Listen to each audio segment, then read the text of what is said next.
뉴스에 시작합니다. 김윤수입니다. 국민의힘 인요한 혁신위원장이 오늘 이준석 전 대표를 만나기 위해 부산을 깜짝 방문했습니다. 이 전 대표의 토크 콘서트에 참석한 겁니다. 하지만 두 사람 가까이 하기엔 너무 멀어 보였습니다. 개별 회동도 이루어지지 않은 데다 이 전 대표가 인 위원장을 바로 앞에 두고 쏘아붙였습니다. 한국인인 인 위원장에게 굳이 영어를 쓰면서 말입니다. 그러면서 환자는 서울에 있다고 말했습니다. 오늘의 첫 소식, 유승진 기자의 보도입니다. 부산의 한 대학 객석 맨 앞에 앉은 인요한 국민의힘 혁신위원장. 이준석 전 대표와 만나겠다고 구애해온 인 위원장이 부산 토크 콘서트 현장에 예고 없이 나타난 겁니다.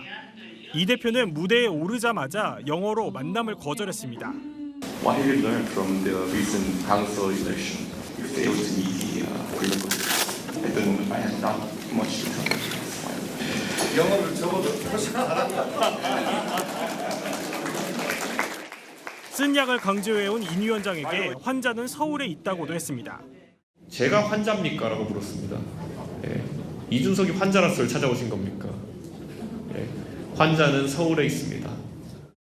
오히려 인 위원장을 향해 신당 창당 가능성을 시사했습니다. 김현 박사님, 이노베이션보다는 레볼루션이 나을 것 같습니다. 혁신이란 말을 통해 가지고 고쳤을 수 있는 단계가 아닌 것 같습니다. 이제 엎어야 되는 게 아닌가 생각이 듭니다. 결국 인 위원장은 이 전 대표를 만나지 않고 자리를 떴습니다. 오늘은 들으려고 왔습니다. 좀 많이 생각해보고 서울에서 답변하겠습니다. 혁신위는 위원장 평소 소신대로 이 전 대표 의견을 듣기 위해 간 것이라고 설명했습니다. 서울 환자가 누구냐는 질문에 이 전 대표는 강서구 선거에서 당이 싫어 투표를 안 했다고 본다면 오진이라며 용산 대통령실을 겨냥했고 흔한 윤 대통령의 핵심 관계자 모습을 보여 안타깝다고 평가하기도 했습니다. 채널A 뉴스 유승지입니다. 여당이 주식시장에서 한시적으로 공매도를 중단하는 방안을 추진합니다. 내년 총선을 앞두고 최근 김포의 서울시 편입 이슈에 더해서 이 공매도에 불만이 큰 개미 투자자들의 표심을 잡기 위한 의도로 풀이됩니다. 이현재 기자가 취재했습니다. 국민의힘과 정부가 개미 투자자 보호를 위해 공매도 제도 개선에 나섰습니다. 여권 내에서는 공매도를 한시적으로 중단하는 방안도 거론됩니다. 여권 관계자는 내일 비공개 고위당정 협의회에서 공매도 문제를 논의할 것으로 보인다면서 다음 주쯤 공식 당정 협의로 본격 추진할 가능성이 높다고 설명했습니다. 어제 국회 예결위 회의장에서 국민의힘 한 의원의 공매도 관련 메시지가 포착되기도 했습니다. 공매도는 주가가 하락할 것으로 예상하고 주식을 빌려서 팔고 주가가 떨어지면 싸게 사서 갚아 차익을 내는 방법으로 개미 투자자들에게 불리해 불만이 큽니다. 공매도 제도 개선은 윤 대통령의 대선 공약이기도 합니다. 공매도 제도를 합리적으로 개선하여 개인 투자자가 외국인 및 기관 투자자에 비해 불리하지 않도록 하겠습니다. 이런 움직임에 개인 투자자들은 가장 잘한 정책이라고 환영하며 법제화 요구도 나옵니다. 끔찍한 불법이 우리 자본시장에서 벌어졌는지 마땅히 금지한 다음에 폴리스라인 치고 공매도 못하게 하고 이거 불법 파이 찾아내야 됩니다. 금융당국은 공매도 제도 개선엔 동의하지만 공매도 중단엔 신중한 기류도 읽힙니다. 금융당국 한 관계자는 코로나19로 주가가 급락해 공매도를 중단시켰을 때와 지금은 상황이 다르다고 전했습니다. 내일 경제금융당국 수장들 회의에서도 공매도 문제가 논의될 것으로 보입니다. 채널A 뉴스 이현재입니다. 전 펜싱 국가대표 남현희 씨가 결혼 상대였던 전총조 씨에게 선물로 받은 고가의 외제 차량과 명품 40여 점을 경찰에 자진 제출했습니다. 사기 혐의로 구속된 전 씨와 공범이 아니라는 걸 보여주려는 의도로 읽힙니다. 최재원 기자입니다. 제가 원하지 않아도 저한테 온갖 선물들을 다 했고 그럼 저는 받기 싫다고 표현을 했는데도 좀 약간 그게 있어요. 막 이렇게 계속 푸시하는 게 있어요. 다 이해가 안 갔어요. 그렇게 돈 쓰는 사람도 처음 봤고요. 대부분 같이 가서 쇼핑을 했어요. 근데 뭘 살지 고민을 하면 그냥 그거 사. 왜 고민해? 그냥 그거 사면 되지. 라고 얘기한 적은 있어요. 결혼 상대였던 전총조 씨로부터 명품 가방과 고가의 장신구, 벤틀리 차량 등을 선물 받은 남현희 씨. 남 씨 측은 오늘 새벽 전 씨로부터 받은 선물 40여 개를 경찰에 제출했습니다. 앞서 남 씨는 벤틀리 차량 명의를 전 씨로 변경하는 소송을 하고 있다고 밝혔습니다. 재판 결과가 나오기 전까지 경찰이 물건들을 압수 형태로 보관해달라는 겁니다. 남 씨 측은 승용차를 포함해 고가의 시계와 목걸이 등 선물에 대한 소유권 포기서도 제출했습니다. 범죄 수익금으로 구매됐을 가능성을 염두에 둔 겁니다. 남 씨 측은 입장문을 통해 사죄하는 마음으로 수사기관의 모든 요구에 따르겠다고 밝혔습니다. 또 사기 공범이 아니라 피해자였다는 것을 입증할 것이라고 덧붙였습니다. 경찰은 전 씨가 선물한 경위와 자금 출처를 조사할 계획입니다. 사기 등의 혐의로 어제 구속된 전 씨는 오늘은 남 씨를 스토킹한 혐의와 남 씨의 조카를 폭행한 혐의에 대해 경찰 조사를 받았습니다.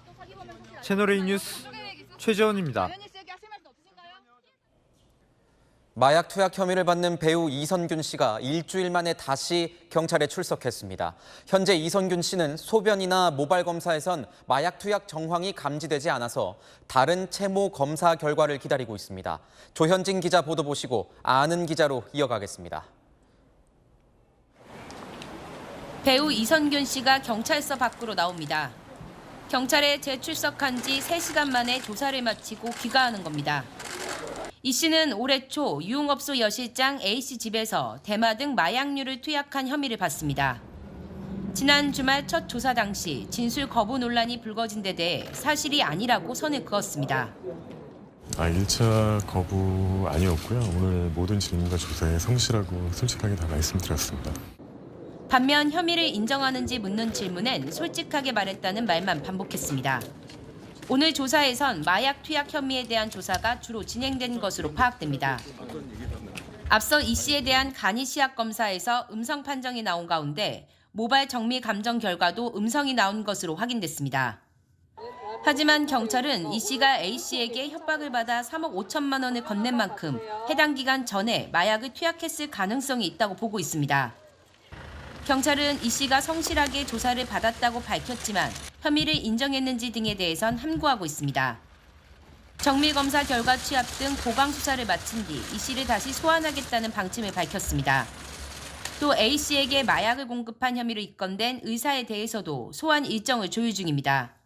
한편 마약 투약 혐의로 입건된 가수 지드래곤 권지용 씨는 오는 6일 경찰에 첫 출석할 예정입니다. 채널A 뉴스 조현진입니다.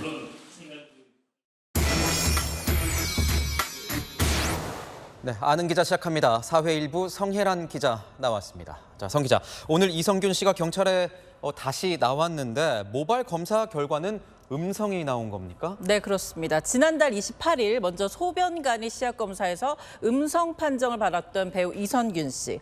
국립과학수사연구원의 모발 정밀 감정 결과에서도요, 마찬가지로 음성 판정을 받았습니다. 지난달 28일 경찰은 이 씨에 대한 신체 압수수색을 통해서 모발 100가닥 정도를 채취해서 국과수의 정밀 감정을 맡겼는데요. 의뢰된 이 씨의 모발 길이는 대략 8에서 10cm 정도였고요. 통상 국과수는 이 모발을 1cm 단위로 잘라서 구간 감정을 실시한다고 합니다. 그런데 검사 결과 모든 구간에서 대마와 향정, 음성 반응이 나온 거죠. 모발 1cm가 자라는데 대략 한 달 정도의 시간이 걸리니까요. 기간으로 따져보자면 적게는 8개월에서 많게는 10개월 전까지는 이 씨가 마약을 했는지 한번 살펴본 건데요. 그런데 이 기간 동안은 이 씨의 모발에선 일단 마약이 검출되지 않은 겁니다.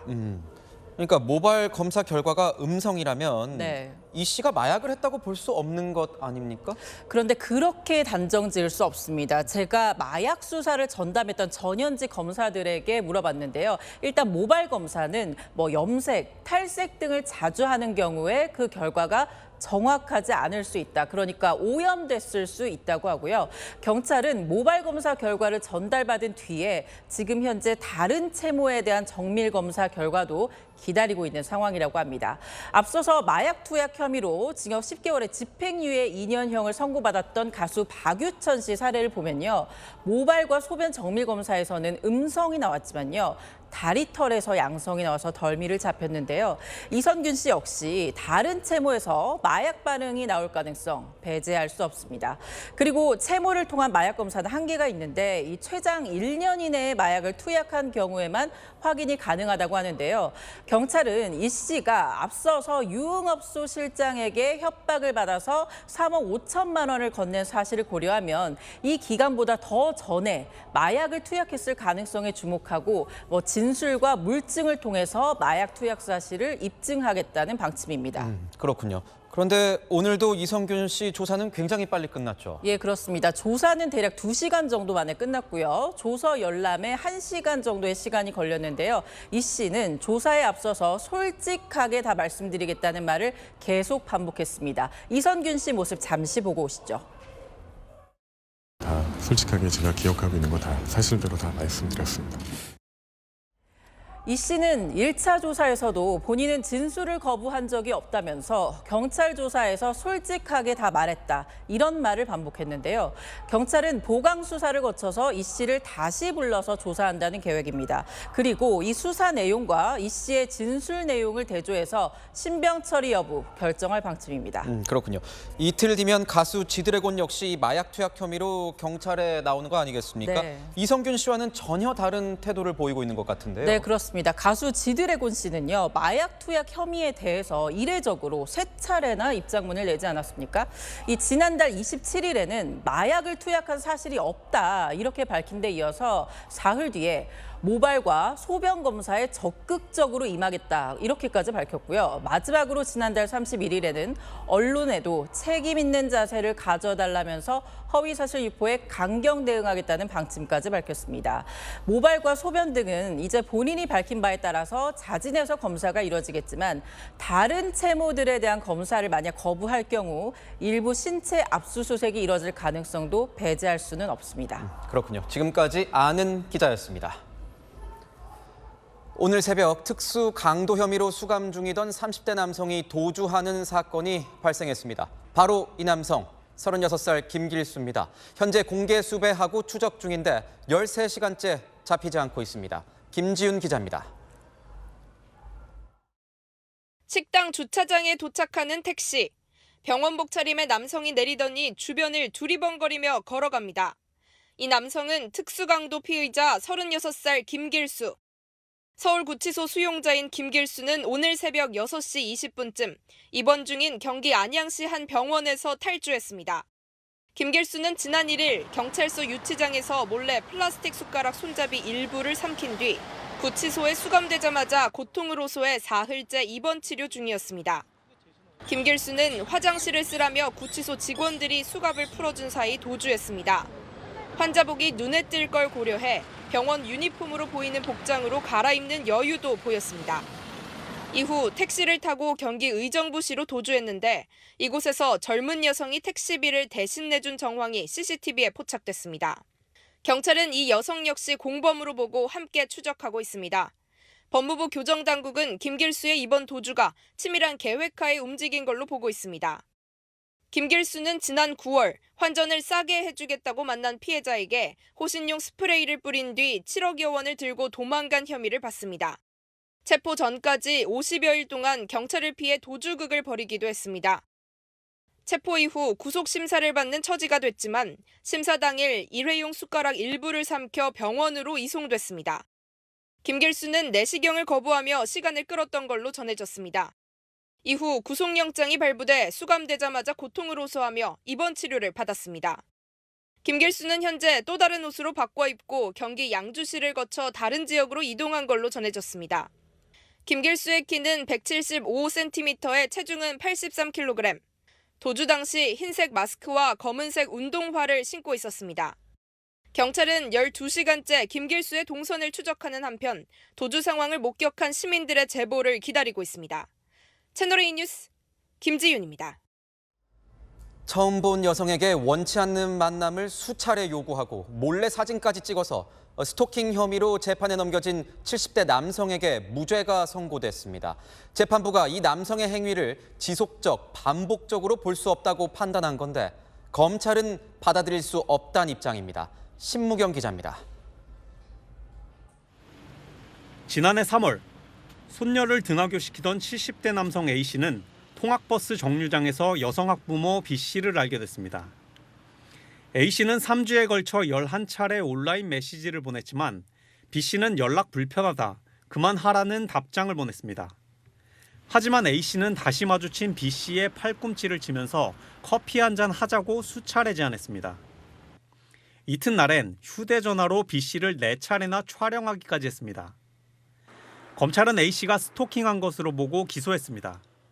하지만 1심 재판부는 이틀간 접근한 것만으론 스토킹으로 볼 수 없다며 무죄를 선고했습니다. 문자 메시지를 3주간 11차례 보낸 혐의는 공소장에 기재됐지만 검찰의 배경 설명이라며 아예 범죄 사실로 감안하지 않았습니다. 검찰은 이례적으로 반박 입장을 냈습니다. 1심 재판부는 A씨의 행위가 지속적인 게 아니라는 이유로 무죄를 선고했는데 3주간 메시지를 보낸 행위를 판단 대상에서 뺐기 때문이란 겁니다. 검찰은 A씨가 정당한 이유 없이 연락을 반복했던 상황을 제외해 범죄 사실을 축소했다고 주장했습니다. 검찰이 항소하면서 A씨가 스토킹을 한 것인지는 항소심에서 다시 가려질 예정입니다. 채널A 뉴스 신무경입니다. 네팔에서 한밤중 강진이 발생해서 지금까지 140명이 숨졌습니다. 산사태로 도로가 막히면서 구조에 어려움을 겪고 있습니다. 이다혜 기자의 보도입니다. 사람들이 삽과 도구를 이용해 무너진 건물 잔해를 파헤칩니다. 파묻혀 있던 생존자들이 흙과 먼지 범벅이 된 채 하나둘 구조됩니다. 네팔 북서부 카르날리주에서 규모 6.4 강진이 발생한 건 현지 시간 어젯밤 11시 50분쯤. 현지 언론 등에 따르면 진앙지인 자자르콧을 포함해 인근 지역에서 대규모 인명피해가 발생했습니다. 네팔 당국은 헬리콥터와 군 병력을 동원했지만 산악지대여서 구조와 수색이 쉽지 않은 상황입니다. राति सुत्यो सुत्यो बेला एक्कासी हल्ल्या जस्तो भयो हल्लेपछि उठिन निस्किन्छौँ भने धनाम घर आएको भाग्दा भाग्दै अद्धा चेप्पियो अद्धा कराएर बेसरी पछि. 이번 지진은 한밤중에 발생해 대응이 더 어려웠던 것으로 전해졌습니다. 특히 네팔 경찰은 지진 발생 후 많은 지역에서 통신이 끊겨 사상자 파악이 어려웠다며 인명피해가 더 늘어날 거라고 전망했습니다. 미국 지질조사국은 지진 규모를 네팔 당국이 발표한 6.4보다 낮은 5.6으로 분석했습니다. 그러나 진원의 깊이가 11km로 다소 얕아 500km 떨어진 수도 카트만두와 800km 떨어진 인도 뉴델리에서도 지진이 느껴질 정도였던 것으로 조사됐습니다. 네팔은 알프스 히말라야 조산대가 지나는 곳이어서 2015년에도 규모 7.8의 대지진으로 9,000명이 숨지는 등 크고 작은 지진이 자주 발생하고 있습니다. 채널A 뉴스 이다혜입니다. 가자 지구를 포위하고 하마스 공격에 한창인 이스라엘군이 구급차까지 폭격해서 민간인 사상자가 속출했습니다. 미국 국무장관이 전쟁을 일시적으로 중단하라면서 이 휴전을 중재하고 나섰지만 이스라엘은 단칼에 거부했습니다. 워싱턴에서 이윤우 특파원이 전합니다. 구급차들 사이로 수많은 사람들이 피를 흘린 채 널브러져 있습니다. 끔찍한 현장을 목격한 사람들은 소리를 지르며 어쩔 줄을 몰라 합니다. 병원도 아비규환입니다. 하마스가 통치하는 가자지구 보건부는 최대 의료기관인 알시파 병원 입구에서 부상자를 이송하던 구급차 행렬이 이스라엘군의 공습을 받아 10여 명이 죽거나 다쳤다고 밝혔습니다. وهذه السيارات كانت متجهة إلى جنوب قطاع غزة وكانت تقل عدد من الجرحى وقد أعلنا أمام العالم بأسره بأننا سنسير هذه. 이스라엘군은 공습을 인정하면서도 하마스를 공격한 것이라고 반박했습니다. 공습을 멈추지 않는 이스라엘을 향해 하마스의 우호적인 레바논 무장정파 헤즈볼라의 수장도 침묵을 깨고 참전 가능성을 내비쳤습니다. أن تذهب هذه الجبهة إلى تصعيد إضافي أو إلى حرب كاملة أو القلق من أن تتدحرج هذه الجبهة. 토니 블링컨 미 국무장관은 이스라엘을 세 번째 찾아 또다시 교전 일시 중단을 제안했습니다. A humanitarian pause could help that effort, could facilitate it. 하지만 이스라엘 측은 이를 거부해 뚜렷한 해법 없이 사실상 빈손으로 떠나게 했습니다. שאנחנו ממשיכים בכל הכוח ושישראל מסרבת להפסקת אש זמנית שאיננה כוללת שחרור חטופינו. 블링컨 장관은 오늘 요르단에서 아랍 5개국 외무장관과 회동을 하지만 외신들은 여기서도 성과를 기대하기는 쉽지 않을 것이라고 내다봤습니다. 워싱턴에서 채널A 뉴스 이윤우입니다. 김포시의 서울시 편입 추진 방안을 두고 김포 일대 부동산 시장이 들썩이고 있습니다. 현재 분양 중인 아파트에 방문객들이 몰리고 있는데 섣부른 기대감을 우려하는 목소리도 적지 않습니다. 김민환 기자입니다. 김포 고촌읍에 짓고 있는 아파트 견본주택. 문을 연 지 일주일 만에 4만 명 가까이 찾았습니다. 방문객들 관심은 단연 서울시 편입입니다. 김포공항 근처인 고촌읍은 서울시 경계와 붙어 있을 정도로 가깝습니다.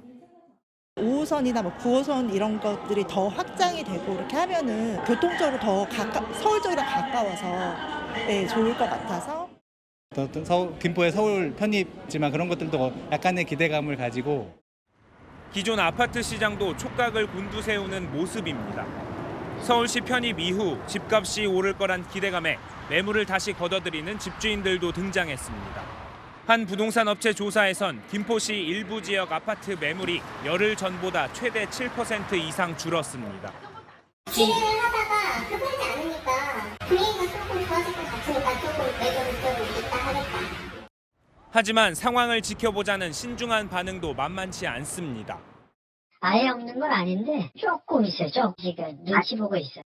전문가들은 섣부른 기대는 금물이라는 입장입니다. 5호선 연장이라든지 GTX D노선과 관련된 개발 계획이라든지 이런 부분들이 오히려 임대료의 상승 이런 부분들까지 기대할 수 있을 것으로. 서울시로 편입 못지않게 교통망 등 인프라 개선이 어떻게 진행될지가 김포 부동산 시장의 향방을 가를 것으로 보입니다. 채널A 뉴스 김민환입니다. 정부가 3자녀 이상인 가구의 경우 고속도로 버스 전용 차로를 이용할 수 있도록 하는 방안을 검토하고 있습니다. 출산을 독려하기 위한 방안이라는데 여러분은 어떻게 생각하십니까? 우현기 기자입니다. 대통령 직속 저출산 고령사회위원회가 3자녀 이상을 둔 가구에 고속도로 버스 전용 차로 이용 혜택을 주는 제도를 검토 중입니다. 현행법상 고속도로 버스 전용 차로를 이용하려면 9인승 이상 차량에 6명 이상이 타야 하는데 3자녀 이상을 둔 다자녀 가구 차량도 허용한다는 구상입니다. 다자녀 가구 차량 부분은 인증 스티커를 부착하는 방식 등이 거론됐지만 세부적인 기준은 정해지지 않았습니다. 저출산의 핵심 관계자는 다자녀 부모 간담회에서 제안받은 아이디어로 추진을 검토 중이라고 밝혔습니다. 다만 경찰청에서 사고 위험이 우려된다고 해 추가로 논의해보려는 단계라고 덧붙였습니다. 지난 5월 국회에도 같은 취지의 법이 발의돼 현재 상임위에 계류 중입니다. 시민들은 다자녀 혜택은 필요하다면서도 전용차로 이용이 저출산 해소 효과로 이어질지에는 의문을 표했습니다. 이제 아이를 낳고 나서의 혜택보다는 뭔가 아이를 낳으려고 준비하는 과정에서의 지원이라든지 초반의 지원을 생각해봐야 되지 않을까 하는. 그거랑 아이 낳는 거랑은 좀 전혀 별개라고 생각하고. 저출산위는 이외에도 육아휴직 제도 확대, 일육아 병행 지원 정책은 물론 다자녀 가구가 공영주차장이나 국공립시설을 우선 이용하도록 하는 방안도 논의 중이라고 전했습니다. 채널A 뉴스 우현기입니다. 연말을 앞두고 서울 시내 주요 특급 호텔 뷔페 가격이 줄줄이 올랐습니다. 1인당 20만 원을 넘는 곳도 있습니다. 식자재비, 인건비 상승에 어쩔 수 없다지만 가격이 부담스러운 건 사실입니다. 광민경 기자입니다. 특급 호텔 뷔페들이 최대 성수기 연말을 맞아 가격 인상에 나서면서 1인당 가격이 20만 원을 돌파했습니다. 신라호텔 뷔페에서 다음 달 21일부터 31일까지 성인 1인당 저녁 가격은 지금보다 3만 원 오른 21만 5천 원입니다. 12월 다른 날들도 만 원 오른 19만 5천 원입니다. 부모와 중고등학생 자녀 4인 가족이 가면 86만 원이 나오는 겁니다. 롯데호텔은 크리스마스와 연말이 낀 주말 가격을 20만 5천 원으로 정했습니다. 1년 전보다 1만 5천 원 비쌉니다. 저희가 12월 달 연말 요금 적용돼서 디너는 20만 5천 원이고요. 점심은 19만 원인데 괜찮으실까요? 이미 롯데호텔은 올해에만 2차례 가격을 인상했고 다음 달엔 만 원을 더 올립니다. 워커힐 뷔페는 어제부터 가격을 3만 원 올렸고 반얀트리는 다음 달 시작하는 딸기 뷔페 가격을 13,000원 인상합니다. 호텔들은 연말에는 고급 식자재와 추가 서비스를 제공하고 인건비 등이 증가해 가격을 올리는 것이라고 설명했습니다. 스페셜데이는 프로모션 메뉴 같은 게 추가되는 날이라서 가격이 조금 더 비싸요, 고객님. 이용 금액은 1인당 20만 원이시고요. 소비자들은 부담스럽다는 반응입니다. 기념일일 때도 갔었는데 또 올리게 된다면은 갈 일이 별로 조금 더 줄어들지 않을까 그렇게 생각을 합니다. 아침을 굶고 가거나 이왕 갈 거 가서 제대로 즐겨보자라는 마음일 것 같아요. 한 번쯤은 가고 싶었던 그런 버킷리스트긴 한데 더 멀어진 것 같네요. 성큼 다가온 연말, 큰맘 먹고 뷔페에서 진수성찬을 즐기기도 어려워졌습니다. 채널A 뉴스 박미경입니다. 여성동화가 창간 90주년 기념 전시회를 열었습니다. 1933년 1월 신가정이란 이름으로 발매된 창간호부터 1981년 3월호까지 206개의 잡지 표지를 당대 화백의 그림으로 장식했습니다. 전시회는 오는 12일까지 서울 레스 601 성수에서 진행됩니다.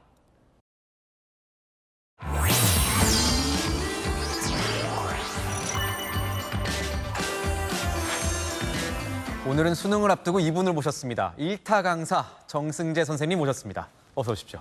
예, 안녕하십니까. 네. 예, 수학을 가르치는 정승재입니다. 이야, 반가워요. 맛있다 이러는데 성격이 이상해, 성격이. 정확한 단어가 나오지 않는다. MZ세대들은 거의 다 정승재 선생님의 다 제자입니다, 웬만하면. 선생님 스타일이 굉장히 사람을 빠져들게 하고 정말 수업도 잘 가르치신다고 들었는데 왜 대치동은 좀 거부하시는 거예요? 소신인가요? 그 소신은 있죠. 제가 얘기했었던 선행학습은 대부분 지방에서도 유학을 오니까 대치동으로 무조건 보내는. 꼭 이렇게 얘기하면 선행학습을 나쁜 거구나. 그게 아니라 학원에 보내놓고 선행학원에 등록하는 바는 그러니까 어떻게 보면 학원 시장의 가장 큰 노다지예요. 그런데 선생님은 EBS 강의도 되게 열심히 하시잖아요. 근데 EBS 강의는 사실상 수입이 상대적으로 좀 적어요.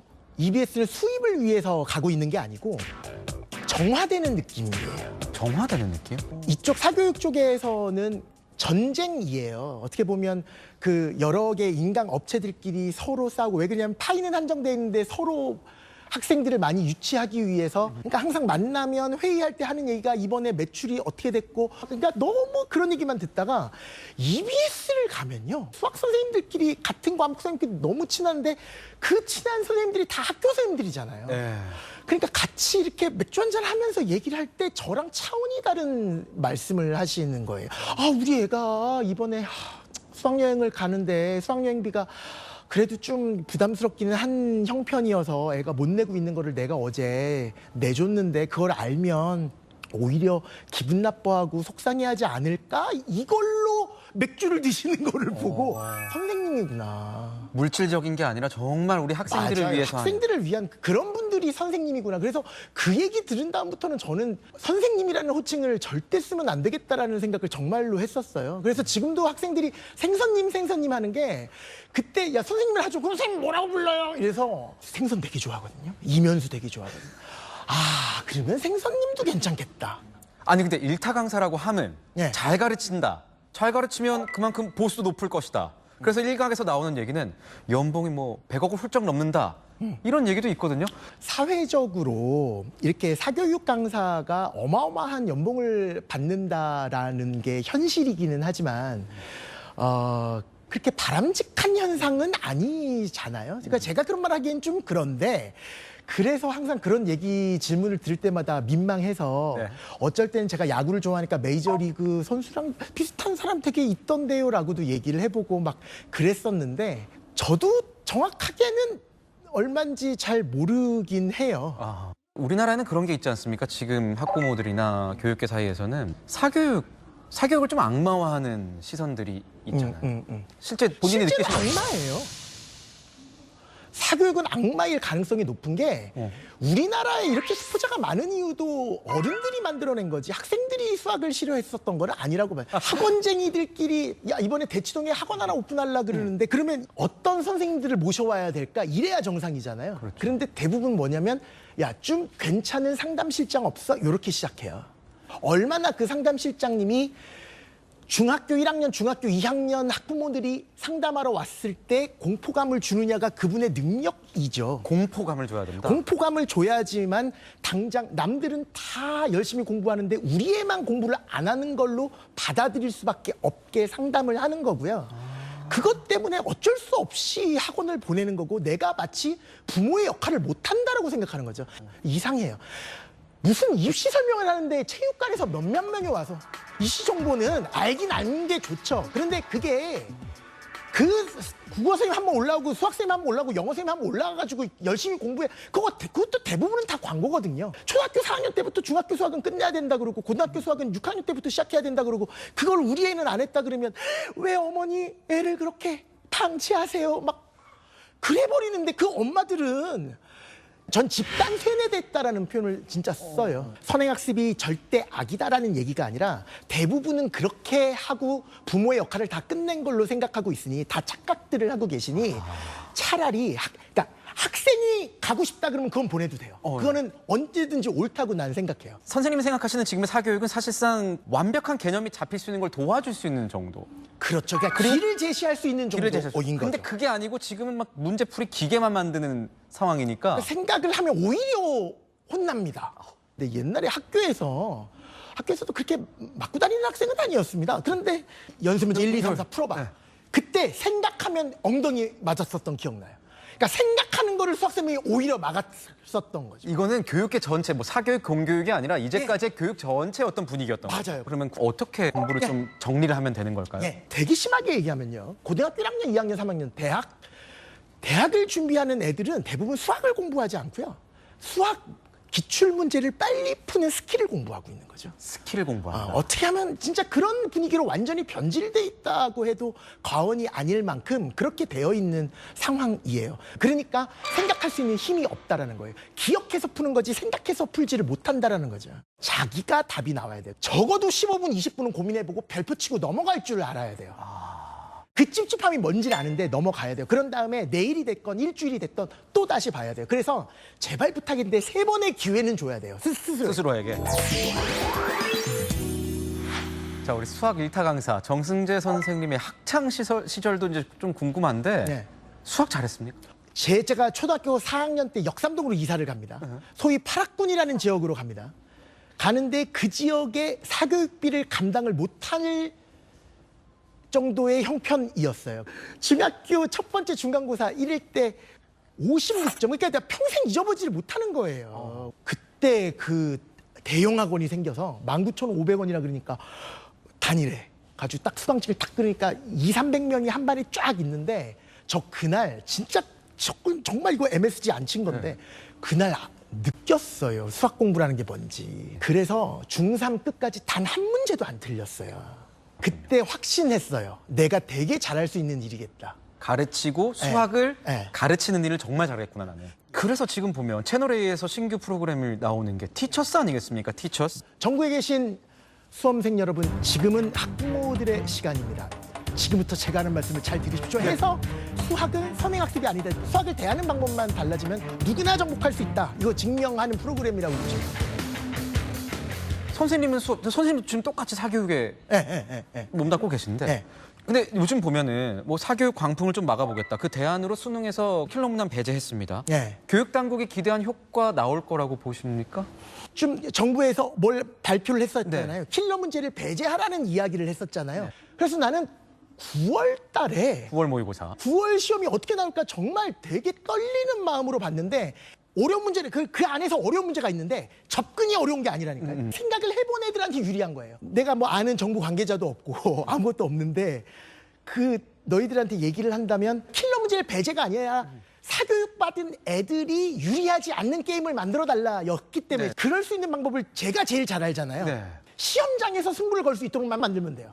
그래서 9월을 유지하는 게 아마 미천한 제가 생각할 수 있는 가장 합리적인 방법이라고 생각해요. 1타 강사는 어떻습니까? 수능을 코앞에 둔 이 시점. 좀 떨립니까? 아니면 시험 앞둔 사람이랑 되게 비슷해요. 그러니까 저 느낌이 아닐까요? 올림픽을 준비하고 있는 그 선수들을 바라보는 그 코치석에서 이렇게 바라보는 마음? 코치석에서 바라보는 마음. 네. 우리 선수가 잘 뛰어서 맞아요. 좋은 성적을 받아야 되는데. 맞아요. 되게 떨리는 마음으로 정말 상자를 여는 그런 마음으로 그날을 맞이하죠. 그렇군요. 예. 지금 일주일 정도 남았는데 그러면 마지막 총정리, 뭐 쪽집게 이 문제 나온다 뭐 이런 걸로 하나. 그거는 아주 그 천박한 사람들이 하는 행동들입니다. 그렇군요. 그건 불가능한 일이고 오히려 그런 것보다 지금 한 10일 정도 남았을 때는 자기가 지금까지 틀렸었던 거 엑스파일처럼 가지고 있어야 되거든요. 네. 그거를 다시 보면서 그것만 수능 때 완벽하게 설명할 수 있으면 1년 동안 공부한 게 완벽하다는 얘기가 되는 거잖아요. 소위 오답 노트라는. 맞아요. 그런 느낌으로 마무리하는 게 제일 좋다라고 생각을 합니다. 나 진짜 이 얘기 꼭 해주고 싶어. 꼭 한다. 그러니까 시험 끝나면 꼭 안 좋은 선택을 했던 몇몇 학생 얘기가 나오죠. 그러니까 나는 내 인생이 11월 16일의 결과에 따라서 달라진다라고 생각하지 않았으면 좋겠어. 무슨 시험에 패스한다고 인생이 결정되는 건 아니라는 거예요. 그렇게 생각하면 할수록 떨려서 시험을 망쳐요. 그러지만 않도록 해달라라는 마음을 가지고 덤덤하게 시험 봤으면 좋겠어요. 지금까지 대한민국 대표 수학 강사 정승재 선생님이었습니다. 고맙습니다. 감사합니다. 내일부터는 비가 전국으로 확대됩니다. 대부분 모레 오후까지 이어질 텐데요. 요 며칠과 달리 양도 많고 강하게 내리겠습니다. 돌풍과 벼락이 동반되고 순간 풍속 초속 20m의 매우 강한 바람도 전국에 불겠습니다. 비의 양은 수도권과 영서에 100mm 이상, 그 밖에 중부와 서해안으로 최고 80mm, 영동 등 동쪽 지역으로도 60mm가 예측됩니다. 비는 내일 밤부터 모레 아침 사이 가장 강하게 내리겠습니다. 시간당 최고 40mm의 집중 호우가 쏟아지겠습니다. 내일 아침 기온은 전국이 15도 안팎, 낮 기온은 20도 안팎으로 오늘과 비슷하겠습니다. 비가 그친 뒤 화요일부터는 초겨울 추위가 찾아오겠습니다. 날씨였습니다. 전국에 들끓는 이 빈대 퇴치를 위해 10개 관계부처와 지자체가 합동대책본부를 운영합니다. 설마 빈대 때문에 이런 대규모 대책본부까지 운영하리라고는 상상도 못했습니다. 빈대는 특히 방역 비용이 없는 저소득층에게 큰 피해를 주고 있습니다. 이왕 대책본부를 만들었으니 가시적인 효과가 하루빨리 나오길 기대합니다. 마침표 찍겠습니다. 신속하고 정확하게 뉴스에이 마칩니다. 고맙습니다.